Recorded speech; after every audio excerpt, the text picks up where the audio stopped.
ব্রিক্সের সদস্যপদ পাওয়ার আশায় থাকা পাকিস্তানের গালে এক প্রকার ঠেটিয়ে থাপ্পড়। সবথেকে উল্লেখযোগ্য বিষয় হলো ভারতের তীব্র বিরোধিতায় পাকিস্তান শুধু ব্রিক্সের সদস্য পদ থেকে বঞ্চিত হয়নি, পাশাপাশি জায়গা করতে পারেনি পার্টনার কান্ট্রি তথা অংশীদার দেশের তালিকাতেও। রাশিয়া সম্প্রতি 13টি ব্রিক্সের নতুন অংশীদার দেশের নাম ঘোষণা করেছে। এই দেশগুলির মধ্যে রয়েছে Algeria, Belarus, Bolivia, Cuba, Indonesia, Kazakhstan, Malaysia, Thailand, তুরস্ক, উগান্ডা, নাইজেরিয়া, উজবেকিস্তান সহ ভিয়েতনাম। এই দেশগুলো আগামী 1 জানুয়ারি থেকে ব্রিক্সের অংশীদার দেশে পরিণত হবে।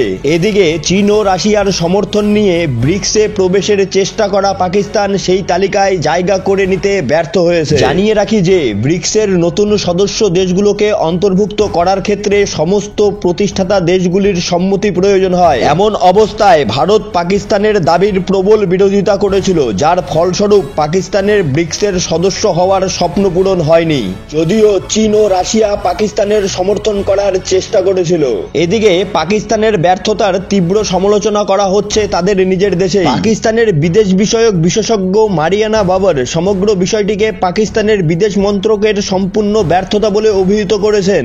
পাশাপাশি তিনি এও জানান, নাইজেরিয়ার মতো দেশ পাকিস্তানের চেয়ে ভালো পারফর্ম করেছে এবং ব্রিক্সের অংশীদার দেশ হিসাবে বিবেচিত হয়েছে। আন্তর্জাতিক বিশেষজ্ঞদের মতে ব্রিক্সে যোগ দিয়ে পাকিস্তান অর্থনৈতিক ও কূটনৈতিক সুবিধা পেতে পারত, তবে ভারতের কঠোর অবস্থান সহ পাকিস্তানের বিদেশ মন্ত্রকের দুর্বল কৌশলের জন্য দেশটিকে ব্রিক্সের অংশীদারি দেশের তালিকায় জায়গা পাওয়া থেকে বঞ্চিত করেছে। কি বলবেন জনতা জনার্দন?